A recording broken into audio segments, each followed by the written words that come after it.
Lupa password Hermes ke tu? Biasa dah kan. Banyak sangat password nak ingat. Tekan je kat tupa kata laluan pilih email rasmi masukkan nombor kad pengenalan lah sebagai ID pengguna. Lepas tu masukkan nombor ni kod lain ni. Dan boleh tekan hantar. Tengok, dia akan hantar kepada email yang anda daftarkan. Buka je email lah, ni ada ni, dan tekan.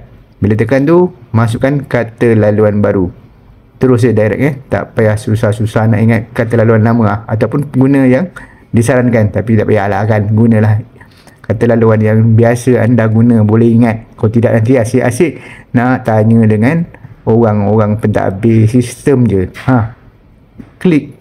Pastikan juga kata laluan tu sama ulang kata laluan baru ni kena sama dengan kata laluan yang anda dimasukkan. Ketikkan hantar dan jadilah. Okey, lepas tu pergi tengok kat mana nak tengok email kita tu. Kat rekod peribadi, dekat data peribadi sini bawah ni yang ada tulis email tu. Kalau email lain nanti tempat lain lah kan. Okey, ada satu cara lain, iaitu email alternatif. Email alternatif ni lagi sikit, kena masukkan ID pengguna, kena tahu tarikh lantikan pertama ni, kena tahu kad HR anda, dan juga email yang aktif serta tujuan dan hantar. Yang ni saya tak buat